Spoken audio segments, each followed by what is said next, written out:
നമസ്കാരം, Soumya's art of കുക്കിംഗിലേക്ക് ഏവർക്കും സ്വാഗതം. ഇന്ന് നമ്മൾ എന്തുണ്ടാക്കാൻ പോണെന്ന് അറിയോ? ഒരു പാലക്കാടൻ സ്പെഷ്യൽ ഡിഷാണ്.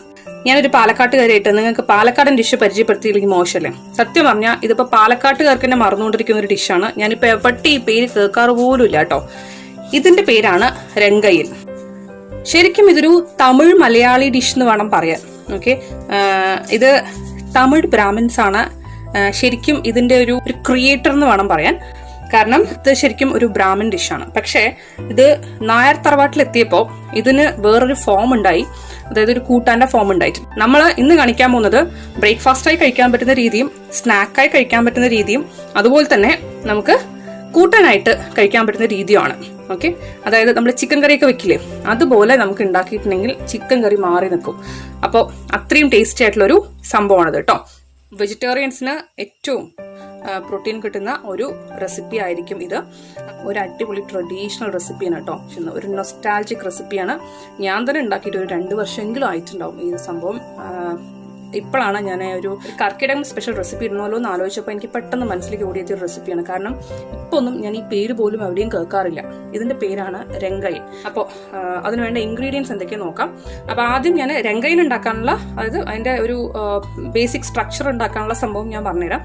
അതിനുശേഷം അതിന്റെ വേറെ വേറെ ഫോംസ് എങ്ങനെയൊക്കെയാണ് ചെയ്യുന്നതെന്നുള്ളത് പറഞ്ഞുതരാം. ഈ വീഡിയോ കുറച്ച് ലെങ്തി ആയിരിക്കും, കാരണം എനിക്ക് 3-4 ടൈപ്പിൽ ഇത് ഉണ്ടാക്കി കാണിക്കണം. അപ്പോൾ അതുകൊണ്ട് കുറച്ച് ലെങ്തി ആയിരിക്കും കേട്ടോ. അപ്പോൾ അതിനായിട്ട് ഞാൻ എടുത്തിരിക്കുന്ന ഒരു 250 ഗ്രാം ചെറുപയറാണ്. ഇന്നലെ രാത്രി ഞാൻ വെള്ളത്തിലിട്ട് വെച്ചതാണ്. ഓക്കെ, അപ്പോൾ ഇത് അത്യാവശ്യം നന്നായിട്ട് കുതിർന്നിട്ടുണ്ട്. ഇതിപ്പോൾ ഏകദേശം വൈകുന്നേര സമയമായിട്ടോ, ഞാൻ അതിനടുത്ത് മാറ്റി വെച്ചതാണ്. ചെറിയ മുളയും വന്നു തുടങ്ങിയിട്ടുണ്ട് 1-2 എണ്ണത്തിലൊക്കെ. പിന്നെ ഇതിനായിട്ട് ഒരു 2 സ്പൂൺ ഉഴുന്നും എടുക്കാം. ഓക്കെ, എന്തിനാ ഉഴുന്നെടുക്കണം എന്ന് വെച്ചിട്ടുണ്ടെങ്കിൽ ഇത് മാത്രമായിട്ട് നമ്മൾ ഉണ്ടാക്കണമെങ്കിൽ ഭയങ്കര കട്ടിയായിരിക്കും. ഓക്കെ, അപ്പോൾ കുറച്ചൊന്ന് സോഫ്റ്റ് ചെയ്യാൻ വേണ്ടിയിട്ടാണ് നമ്മൾ 2 സ്പൂൺ ഉഴുന്നെടുക്കുന്നത്. ചിലരെ ഉഴുന്നിടാറില്ല കേട്ടോ. പിന്നെ നമുക്ക് വേണ്ടത് 1 സ്പൂൺ ജീരകം, 1 സ്പൂൺ മല്ലി, 1 ടീസ്പൂൺ കുരുമുളക്, 4 ഉണക്കമുളക്, ഒരു 3 പച്ചമുളക്, പിന്നെ ഒരു 4-5 ചെറിയ ഉള്ളി, ആവശ്യത്തിനുള്ള ഉപ്പ് എടുത്ത് വെച്ചിട്ടുണ്ട്. അപ്പോൾ നമുക്കത് ഉണ്ടാക്കാൻ തുടങ്ങാം. അപ്പോൾ ആദ്യം ചെയ്യേണ്ടത് എന്താ വെച്ചിട്ടുണ്ടെങ്കിൽ, ഇതിൽ ഈ മല്ലിയും കുരുമുളകും അതുപോലെ തന്നെ ഈ ഉണക്കമുളക് ഉണ്ടല്ലോ, ഇതും ജസ്റ്റ് ഒന്ന് വറുത്തെടുക്കണം. മല്ലിയും കുരുമുളകും ഉണക്കമുളകും, വേണമെങ്കിൽ ജീരകവും ജസ്റ്റ് ഒന്ന് വറുത്തെടുക്കാം. ഇതൊന്നും വറുക്കേണ്ട ആവശ്യമില്ല കേട്ടോ. അപ്പോൾ നമുക്ക് ആ ഒരു പ്രോസസ്സിലേക്ക് പോവാം. ഇതിലേക്ക് നമുക്ക് ഉണക്കമുളക് ഇട്ട് കൊടുക്കാം. ഇത് എന്തിനാ ചെയ്യുന്നറിയോ? നമുക്ക് പെട്ടെന്ന് ഒന്ന് അരച്ചെടുക്കാനുള്ള ഒരു സൗകര്യത്തിന് വേണ്ടിയിട്ടാണ് കേട്ടോ. ഇല്ലെങ്കിൽ നിങ്ങൾക്കിത് വെള്ളത്തിൽ കുതിർത്ത് അരച്ചാലും മതി, കുഴപ്പമൊന്നുമില്ല. ഒന്നുമില്ലെങ്കിൽ ഫ്രൈ ചെയ്തെടുക്കാം, അല്ലെങ്കിൽ വെള്ളത്തിൽ കുതിർത്തെടുക്കാം, അത്രേ ഉള്ളൂ. കാരണം മല്ലി ഞാൻ വെള്ളത്തിൽ കുതിർക്കാൻ മറന്നുപോയി.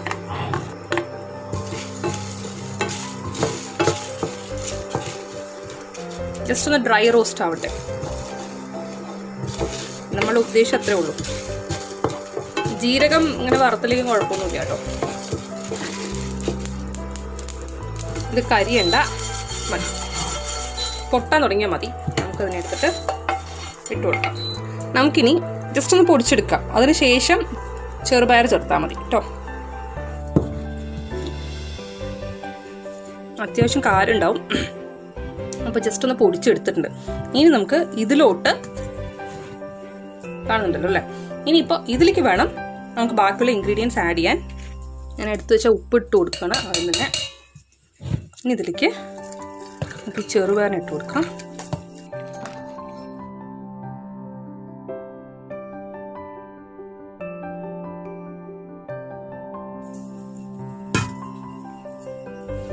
ഇതിലേക്ക് നമ്മൾ എടുത്ത് വെച്ചിരിക്കുന്ന ഉഴുന്ന് പരിപ്പും. ഞാനിത് സത്യം പറഞ്ഞാൽ ദോശ ഉണ്ടാക്കാൻ വേണ്ടി വെച്ച ഉഴുന്ന് 2 സ്പൂൺ എടുത്തിട്ട് വന്നതാണ്. അപ്പോൾ അതുകൊണ്ടാണ് 2-3 വെന്തയം കിടക്കുന്നത് കേട്ടോ. അത് ഉരുവ എടുക്കുന്നത്. അപ്പോൾ നമുക്കിതൊന്ന് അരച്ചെടുത്തിട്ട് വരാം. പച്ചമുളക് ഇപ്പിടണ്ട, ഇതൊന്ന് നന്നായിട്ടൊന്ന് അരഞ്ഞു വരട്ടെ. നന്നായിട്ട് അരയ്ക്കണ്ട കേട്ടോ, ഒരു 3/4 ഭാഗം, ഒരു 90% അരച്ചെടുത്താൽ മതി. പിന്നെ ആദ്യം തന്നെ വെള്ളം ഒഴിച്ച് കൊടുക്കണ്ട.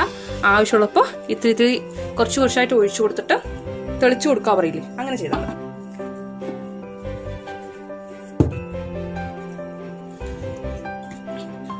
ഇത് കണ്ടോ, ഞാൻ അരയ്ക്കാൻ പറ്റുന്നത്ര ഞാൻ വെള്ളം ചേർക്കാതെ തന്നെ ഒന്ന് അരച്ചിട്ടുണ്ട്. ഇനി നമുക്കിതിലേക്ക് കുറച്ച് വെള്ളം ചേർത്തേ പറ്റുള്ളൂ, എന്നാലേ അതൊന്ന് അരിഞ്ഞു കിട്ടുള്ളൂ. അപ്പോൾ ഞാൻ ഇതിലൊരു 2 സ്പൂണോ 3 സ്പൂണോ ഒഴിച്ചു കൊടുക്കുന്നുള്ളൂ. 4 ടീസ്പൂൺ കേട്ടോ.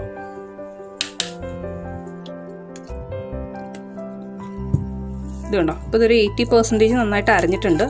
ഇനി നമ്മൾ എന്താ ചെയ്യാൻ പോകണമെന്ന് വെച്ചാൽ ഇതിലേക്ക് പച്ചമുളക് ഉണ്ടല്ലോ, ജസ്റ്റ് ഒന്ന് മുറിച്ചിട്ട് കൊടുക്കാം. പിന്നെ എരിവ് നിങ്ങൾ അഡ്ജസ്റ്റ് ചെയ്യണം കേട്ടോ. കുട്ടികളൊക്കെ ഉണ്ട് വീട്ടിലെങ്കിലേ. ഇത് ശരിക്കും ഒരുപാട് എരിവൊന്നും ഉണ്ടാവില്ല, എന്നാലും ചിലപ്പോൾ നിങ്ങൾക്ക് കുട്ടികളൊക്കെ ഉണ്ടെങ്കിൽ എരിവ് പറ്റില്ല എന്നുണ്ടെങ്കിൽ കുറച്ചൊക്കെ ഒന്ന് കുറയ്ക്കുന്നത് നല്ലതാണ്.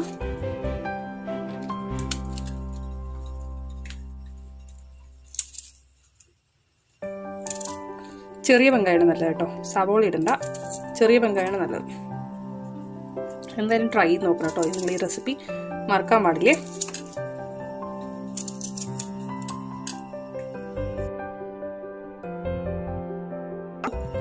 ഞാൻ ഈ പറയുന്ന രീതിയിലൊക്കെ നിങ്ങൾ ട്രൈ ചെയ്ത് നോക്കിയിട്ടുണ്ടെങ്കിലോ ഉറപ്പായിട്ടും നിങ്ങൾ പിന്നെയും ഉണ്ടാക്കി നോക്കുന്നൊരു ഡിഷായിരിക്കും ഇത്. ഞാനിതിലേക്ക് ഒരു 2-3 ടീസ്പൂണും കൂടെ വെള്ളം ഒഴിച്ചു കൊടുക്കാൻ പോവുകയാണ്. ഇത്രയും കൂടെ വെള്ളം എന്തായാലും വേണ്ടി വരും. 4 ടീസ്പൂൺ ഒഴിച്ചു കൊടുക്കുന്നുണ്ട് കേട്ടോ.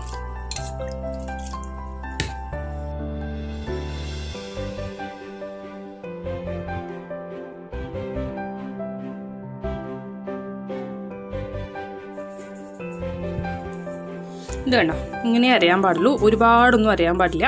ഒരു 90 to 95% അരഞ്ഞാൽ മതി.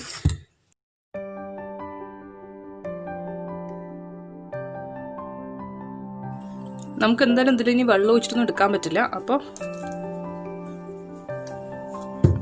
നമുക്കൊരു കാര്യം ചെയ്യാം, ഒരു ഇഡ്ഡലി തട്ട് എടുക്കാം. എന്നിട്ട് ഇതിലേക്ക് കുറച്ച് എണ്ണ സ്പ്രെഡ് ചെയ്ത് കൊടുക്കാം.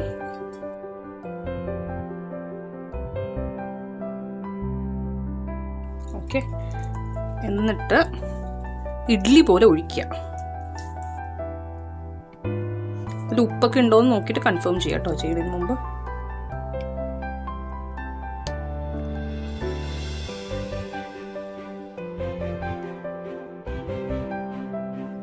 ഇതൊരു തട്ടായി. നമുക്ക് ഓൾമോസ്റ്റ്, ഞാൻ എന്തിനാണെന്നറിയോ, എനിക്ക് ഓൾമോസ്റ്റ് എത്ര തട്ട് കിട്ടും നിങ്ങൾക്ക് പറഞ്ഞു തരാൻ വേണ്ടിയിട്ടാണ് ഞാൻ ഇങ്ങനെ ചെക്ക് ചെയ്യുന്നത്.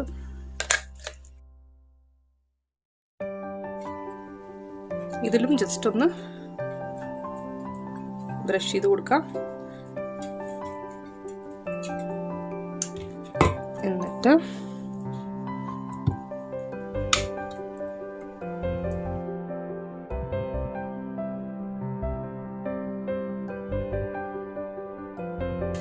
ഒരു 2 എണ്ണത്തിനും കൂടെയുള്ള സ്കൂപ്പ് ഉണ്ട്, അപ്പം അതും കൂടെ ഒന്ന് നമുക്ക് റെഡിയാക്കാം.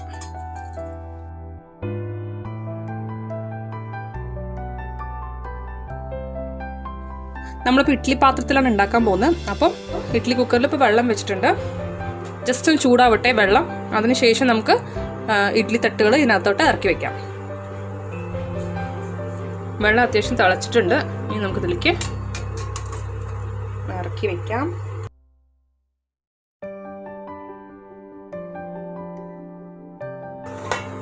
ഒരു 10 മിനിറ്റ് സമയം എടുക്കും ഒന്ന് വെന്ത് കിട്ടാനായിട്ട്. നമുക്ക് നോക്കാം. ഒരു 10 മിനിറ്റ് കഴിഞ്ഞിട്ട് ഒരു കത്തി കൊണ്ടോ ഒരു സ്പൂൺ കൊണ്ടോ ജസ്റ്റ് ഒന്ന് കുത്തി നോക്കാം, അല്ലെങ്കിൽ ഒരു ടൂത്ത് പിക്ക് കൊണ്ട് കുത്തി നോക്കിയാൽ അറിയാൻ പറ്റും. ഇത് വെന്തിട്ടുണ്ട്. അപ്പോൾ നമുക്ക് ഓഫ് ചെയ്ത് വെക്കാം, ഒന്ന് തണുക്കട്ടെ കേട്ടോ. ഇപ്പോൾ അത്യാവശ്യം ആറി വന്നിട്ടുണ്ട്. നമുക്കിത് പതുക്കെ ഒന്ന് അടത്തിയെടുക്കാം കേട്ടോ.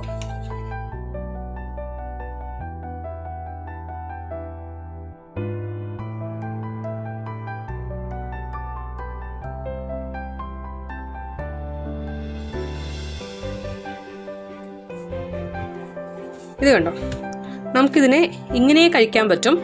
ഒരു ചട്നിയുടെ കൂടെയോ അല്ലെങ്കിൽ മുളകരച്ചതിൻ്റെ കൂടെയൊക്കെ ചേർത്തിട്ട് നമുക്ക് ഇങ്ങനെ കഴിക്കാൻ പറ്റും. ഒരു ബ്രേക്ക്ഫാസ്റ്റ് ആയിട്ടോ അല്ലെങ്കിൽ ഒരു ഡിന്നർ ആയിട്ടോ ഒക്കെ.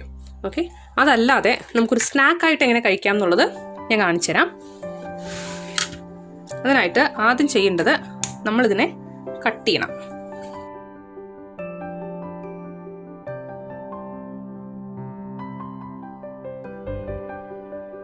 ഇത് കുറച്ചൊന്ന് ചൂടാറണം കേട്ടോ. ഞാൻ ഇപ്പോൾ ചൂടോടെയാണ് മുറിക്കണം. ശരിക്കും അങ്ങനെ മുറിക്കണ്ട, കുറച്ച് ചൂടാറിയിട്ട് മുറിച്ചാൽ മതി.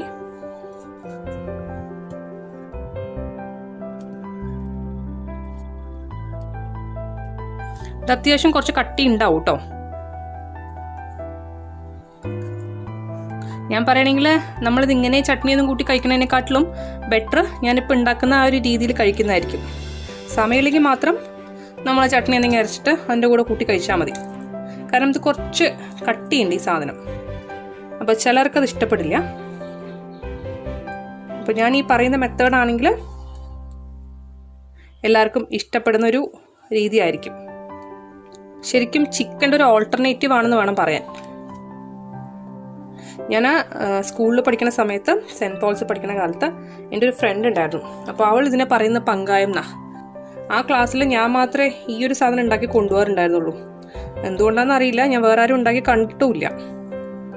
ഇത് ശരിക്കും ഗ്രാമത്തിലൊക്കെ ഇരിക്കുന്ന സമയത്ത് ഉണ്ടാക്കിക്കൊണ്ടിരുന്ന ഒരു റെസിപ്പിയാണെന്ന് വേണം പറയാൻ. ഓക്കെ, ഇത് നമുക്ക് കറി ഉണ്ടാക്കാനായിട്ട് ഞാൻ മാറ്റി വെക്കുകയാണ്. ഞാൻ 3 പാർട്ടാക്കി. ഓക്കെ, ഈ ഒരു പാർട്ട് നമുക്ക് സ്നാക്ക് പോലെ ഉണ്ടാക്കാനും, ഈ ഒരു 4 നമുക്കൊരു ചിക്കൻ കറി ഫോമിൽ ഇത് ഉണ്ടാക്കിയെടുക്കാം. അതുപോലെ ഇതൊരു 3 ചട്നി കൂട്ടി കഴിക്കാനും. അങ്ങനെ ഞാൻ മാറ്റി വെക്കുകയാണ്. ഓക്കെ, അപ്പം ഇനി സ്നാക്ക് ഉണ്ടാക്കാൻ വേണ്ട ഐറ്റംസ് ഞാൻ പറഞ്ഞുതരാം എന്തൊക്കെയാണെന്നുള്ളത്. നമുക്കിപ്പോൾ രംഗയൻ സ്നാക്കായി ഉണ്ടാക്കാൻ വേണ്ട സാധനങ്ങൾ ഞാൻ റെഡിയാക്കിയിട്ടുണ്ട്. നമ്മൾ ഓൾറെഡി ഇത് മുറിച്ച് വെച്ചല്ലോ. ഇനി വേണ്ടത് കുറച്ച് ചെറിയ ഉള്ളിയാണ്. അത് കുറച്ച് നിങ്ങൾക്ക് എത്ര വേണ്ടതെന്ന് വെച്ചാൽ എടുത്തോളൂ. ഞാനതിലൊരു 8-10 എടുത്തിട്ടുണ്ടാവും. എന്നിട്ട് ഞാൻ വട്ടത്തിൽ മുറിച്ചിരിക്കുകയാണ് അതിനെ. പിന്നെ 1 സ്പൂൺ കടുക്, ഒരു 2 സ്പൂൺ ഉഴുന്ന് പരിപ്പ്, 3 ഉണക്കമുളക്, പിന്നെ ആവശ്യത്തിന് എണ്ണ, കറിവേപ്പില എടുക്കാൻ പറഞ്ഞു. ഞാനിപ്പോൾ കറിവേപ്പില എടുത്തുകൊണ്ട് വരാം. അപ്പോൾ ഇത്രയും സാധനങ്ങളാണ് നമുക്ക് വേണ്ടത്. ഞാനപ്പോൾ കുറച്ച് കറിവേപ്പില എടുത്തിട്ടുണ്ട്. അപ്പോൾ നമുക്കിനി ഉണ്ടാക്കാൻ തുടങ്ങാം. നമുക്കൊരു പാൻ വെക്കാം. ഇതിലേക്ക് ആവശ്യത്തിനുള്ള എണ്ണ, ഒരു ഇത്രയും മതി, ഒരു 3-4 ടീസ്പൂൺ. ഇത് ടീസ്പൂണിനെക്കാട്ടിലും ചെറുതാണ്. ഒരു 3-4 ടീസ്പൂൺ ഒഴിച്ചു കൊടുക്കാം. എണ്ണ ചൂടായിട്ടുണ്ട്. കടുക് ഇട്ട് കൊടുക്കാം.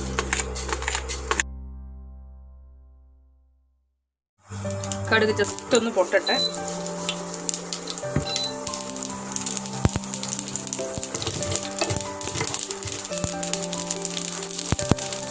ഇനിയിപ്പോൾ 2ാം പ്രാവശ്യം പച്ചമുളക് ഇട്ട് കൊടുക്കേണ്ട ആവശ്യമില്ല. വേണമെന്നുണ്ടെങ്കിൽ ഇട്ട് കൊടുക്കാം. അപ്പോൾ ഓൾറെഡി നമ്മൾ രംഗയൻ ഉണ്ടാക്കുന്ന സമയത്ത് അതിലിട്ട് കൊടുത്തിട്ടുണ്ടായിരുന്നു പച്ചമുളക്.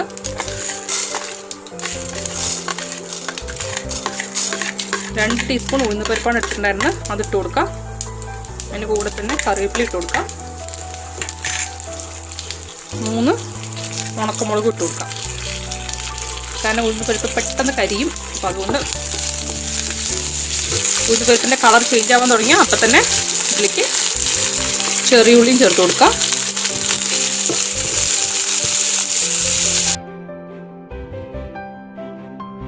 ഇതിൻ്റെ കൂട്ടത്തിൽ കുറച്ച് തേങ്ങ, ഇത്രയും വേണ്ട, 2 സ്പൂൺ തേങ്ങയും കൂടി ചേർക്കണം കേട്ടോ. ആദ്യം ചെറിയ ഉള്ളി ജസ്റ്റ് ഒന്ന് ആവട്ടെ. അത്യാവശ്യം ഒന്ന് വഴണ്ടിട്ടുണ്ട് വെങ്കായം, അതായത് ഉള്ളി. അതിലേക്ക് ഒരു 2 ടീസ്പൂൺ തേങ്ങ ചിരവിൽ ചേർത്ത് കൊടുക്കാം. വേണമെങ്കിൽ കൂടുതൽ വേണമെന്നുണ്ടെങ്കിൽ കൂടുതൽ ഇട്ട് കൊടുക്കാം, കുഴപ്പമില്ല. ഞാൻ പക്ഷേ 2 ടീസ്പൂൺ ഒക്കെ ഇട്ട് കൊടുക്കുന്നുള്ളൂ. തേങ്ങയുടെ അതിപ്രസരം വേണ്ടാന്ന് വെച്ചിട്ടാണ്. ഇനി ഇതിലേക്ക് നമ്മൾ മുറിച്ച് വെച്ചിരിക്കുന്ന വെങ്കായം ഉണ്ടല്ലോ, അതിനെ ഇട്ട് കൊടുക്കാം.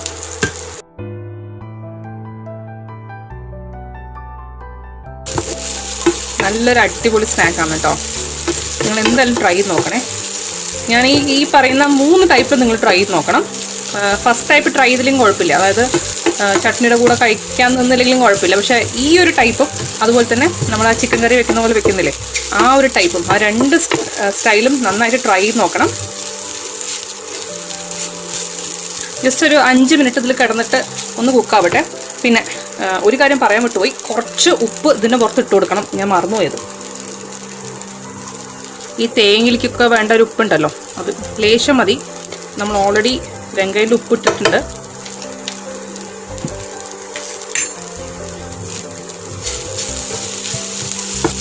അല്ലെങ്കിൽ ആ തേങ്ങയിലൊന്നും ഉപ്പ് പിടിക്കാതെ പോകും.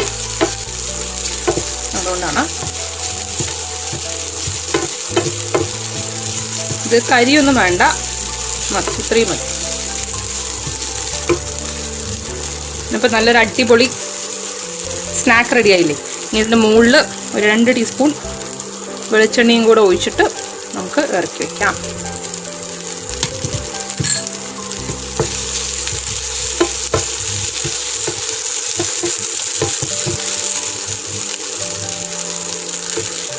അപ്പോൾ ഈ ഒരു ടൈപ്പ് റെഡി ആയില്ലേ. ഞാൻ ഇതിനൊരു ബൗളിലേക്ക് മാറ്റട്ടെ.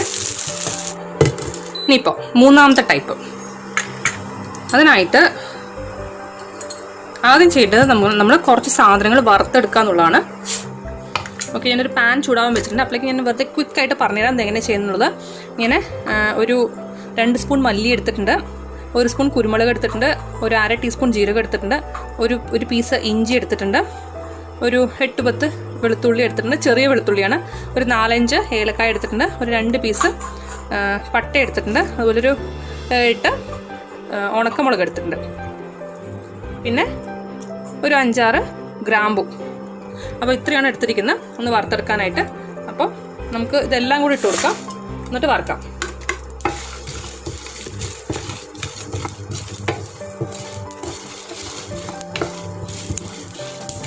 ഇത് ഫ്രൈ ആവണം. ഒരു 2-3 മിനിറ്റ് നന്നായിട്ടൊന്ന് ഫ്രൈ ആക്കിയാൽ മതി. ഇഞ്ചി വേണമെങ്കിൽ ജസ്റ്റ് ഒന്ന് മുറിച്ചിട്ട് കൊടുത്തോളൂ. അരയ്ക്കുമ്പോഴും കുറച്ച് എളുപ്പമുണ്ടാവും അരച്ചെടുക്കാനായിട്ട്. നമുക്കൊരു എന്താ പറയുക, നല്ലൊരു ഫ്ലേവർ കിട്ടി തുടങ്ങും. അതുവരെ ഒന്ന് വഴറ്റുക കേട്ടോ.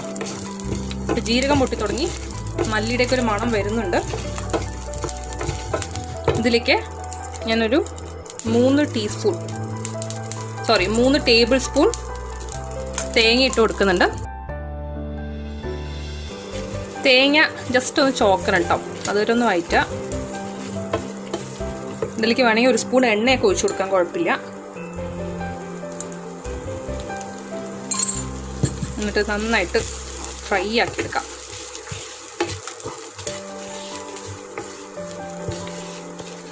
ഒരു 5 മിനിറ്റ് കഷ്ടപ്പെട്ടൊന്ന് വഴറ്റേണ്ടി വരും. തേങ്ങ കരിയാതെ നോക്കണം കേട്ടോ. ഒന്ന് ചുവക്കെ. നമ്മുടെ ഈ കറി എന്ന് വെച്ചിട്ടുണ്ടെങ്കിൽ ഒരു ബ്രൗണിഷ് കളറിലാണ് ഉണ്ടാവേണ്ടത്. നിങ്ങൾ ഗ്യാസ് സ്റ്റൗവിലാണ് ചെയ്യണമെങ്കിൽ കുറച്ച് ഫ്ലെയിമൊക്കെ ചുരുക്കി വെച്ചിട്ട് ചെയ്യാം കേട്ടോ. ഞാനിപ്പോൾ പോയിന്റ് കുറച്ച് വെച്ചിട്ടുണ്ട്. മതി, ഇത്രയ്ക്ക് മതി. വേണമെങ്കിൽ നമുക്ക് ഇതിൻ്റെ കൂടെ കറിവേപ്പില ഇടാം. ഞാൻ പക്ഷേ കറിവേപ്പിലൊന്നും ഇടുന്നില്ല. നമുക്ക് ഇതൊന്ന് അരച്ചെടുക്കണം. കുറച്ച് വെള്ളമൊക്കെ ഒഴിച്ചിട്ട് വേണം അരച്ചെടുക്കാൻ കേട്ടോ. പിന്നെ ഈ സമയം കൊണ്ട് നമുക്ക് വേറൊരു പണി ചെയ്യാം. ഇതിലേക്ക് ഇതിന് അത്യാവശ്യം എണ്ണ വേണം. ഞാനിപ്പോൾ ഒരു 3 ടേബിൾ സ്പൂൺ എണ്ണ ഒഴിച്ചിട്ടുണ്ടാവും. ഇതിലേക്ക് ഒരു 3 സവോള ചേർത്തിട്ട് നന്നായിട്ടൊന്ന് വഴറ്റിയെടുക്കണം. അപ്പോൾ എണ്ണ പോരാൻ തോന്നുവാണെങ്കിൽ ഒഴിച്ചു കൊടുക്കണം കേട്ടോ. എണ്ണയ്ക്ക് പിഷ്കത്തരം എന്നിട്ട് കാണിക്കാൻ പറ്റില്ല.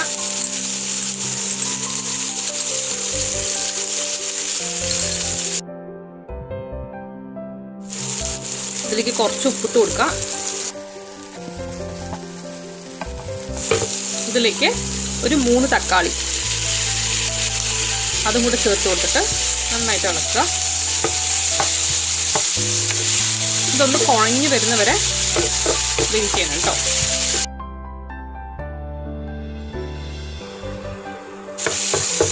ഇത് അത്യാവശ്യം നന്നായിട്ട് സ്മാഷായിട്ട് വരുന്ന രീതിയിൽ ഒന്ന് ഉടച്ചു കൊടുക്കാം നിങ്ങൾ.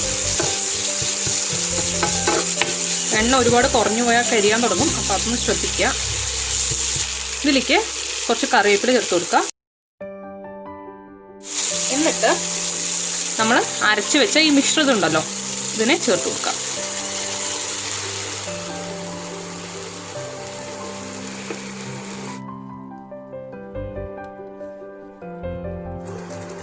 ഞാൻ അരയ്ക്കുമ്പോൾ ഒരു കഷ്ണം മഞ്ഞൾ ഇട്ടിട്ടുണ്ടായിരുന്നു കേട്ടോ, ഞാൻ പറയാൻ വിട്ടുപോയി. ഇതിൽ ഉപ്പുണ്ടോ എന്ന് നോക്കട്ടെ ഞാൻ. ഇത് ശരിക്കും ചപ്പാത്തിക്കോ ചോറിൻ്റെ കൂടെ കഴിക്കാൻ പറ്റുന്ന രീതിയിലുള്ളൊരു കൂട്ടാനാണ് കേട്ടോ.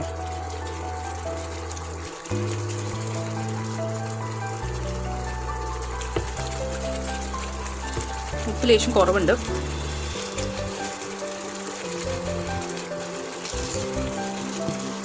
ഉപ്പിട്ട് കൊടുക്കാം. Okay, perfect.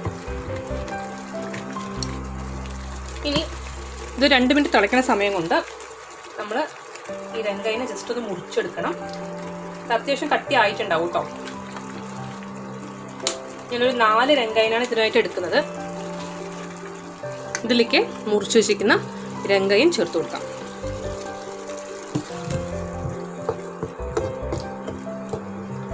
പിന്നെ നമ്മൾ ആദ്യം പറഞ്ഞ രീതിയില്ലേ, അതായത് ചട്നി കൂട്ടി കഴിക്കാം എന്ന് പറഞ്ഞ രീതി ഉണ്ടല്ലോ, അതാണെങ്കിൽ നമ്മൾ കുറച്ച് അധികം ഉഴുന്നിടണം, കുറച്ച് സോഫ്റ്റ് ആവാനായിട്ട്. ഇതിപ്പോൾ 2 സ്പൂണിലേ ഇട്ടുള്ളൂ. 1 ഗ്ലാസ് ചെറുപയർ എടുക്കുകയാണെന്നുണ്ടെങ്കിൽ ഒരു 1/4 ഗ്ലാസ് ഉഴുന്ന് പരിപ്പ് എന്നുള്ളൊരു നിലയിലെങ്കിലും എടുക്കുക കേട്ടോ. അപ്പം മതി. ഇനിയിപ്പോൾ അതിൻ്റെ മുകളിലേക്ക് ജസ്റ്റ്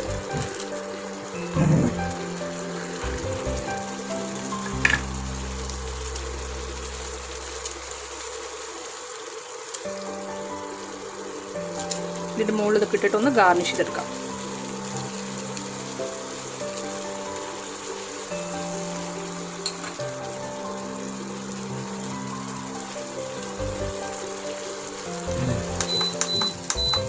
അപ്പോൾ കഴിഞ്ഞു. ഇത്രയേ ഉള്ളൂ പരിപാടി.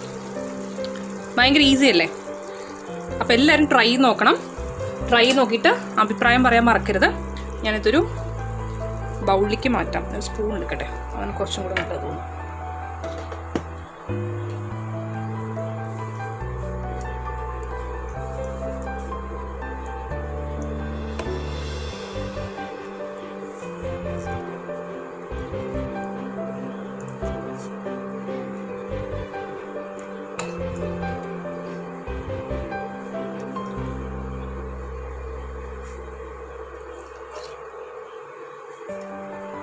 ഇതുണ്ടോ, നമ്മുടെ 3 ഡിഷും റെഡിയായി.